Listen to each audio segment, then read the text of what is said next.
Hi ವಿದ್ಯಾರ್ಥಿಗಳೇ, ಇಲ್ಲಿ ಮುಖ್ಯವಾಗಿ ನಾಳೆ ನಿಮಗೆ SLC ವಿದ್ಯಾರ್ಥಿಗಳಿಗೆ ನಾಳೆ ಮ್ಯಾಥಮೆಟಿಕ್ಸ್ ಈ ಸಬ್ಜೆಕ್ಟ್ ಒಂದು ಪರೀಕ್ಷೆ ಇರುವುದರಿಂದ ಇಲ್ಲಿ ಮುಖ್ಯವಾಗಿ ಈ ಕ್ವೆಶ್ಚನ್ಸ್ಗಳು ನಾಳೆ ಒಂದು ಪರೀಕ್ಷೆಗೆ ಬಂದೇ ಬರ್ತದೆ. ಅಂದರೆ ನೋಡೋಣ ಬನ್ನಿ. ಈ ಸಮಾಂತರ ಶ್ರೇಣಿಯಲ್ಲಿನ 7ನೇ ಮತ್ತು 9ನೇ ಪದದ ಸರಾಸರಿ ಎಷ್ಟು ಅಂದರೆ 8ನೇ ಪದ.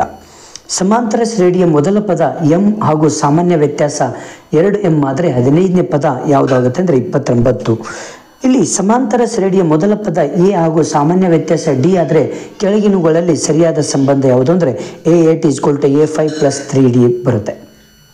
ನೆಕ್ಸ್ಟ್, ಇಲ್ಲಿ ತ್ರಿಭುಜದಲ್ಲಿನ ಒಳಕೋನಗಳು ಸಮಾಂತರ ಶ್ರೇಣಿಯಲ್ಲಿದ್ದು ಮೊದಲ ಪದ ಮತ್ತು ಸಾಮಾನ್ಯ ವ್ಯತ್ಯಾಸಗಳು ಸಮವಾಗಿದ್ದು ಸಣ್ಣ ಕೋನ 30 ಡಿಗ್ರಿ ಇದ್ದರೆ ದೊಡ್ಡ ಕೋನದ ಅಳತೆ ಕಂಡುಹಿಡಿಯಿರಿ. ಅಂದರೆ ದೊಡ್ಡ ಕೋನ a + 2d = 30 + 2 × 30 = 30 + 60 = 90 ಡಿಗ್ರಿ.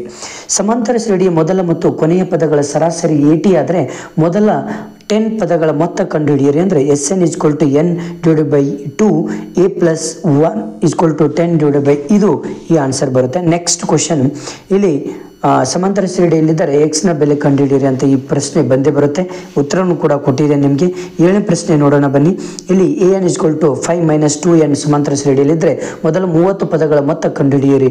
ಇದು ನಿಮಗೆ ಗ್ಯಾರಂಟಿ 2 ಅಥವಾ 3 ಮಾರ್ಕ್ಸಿಗೆ ಬರುತ್ತೆ.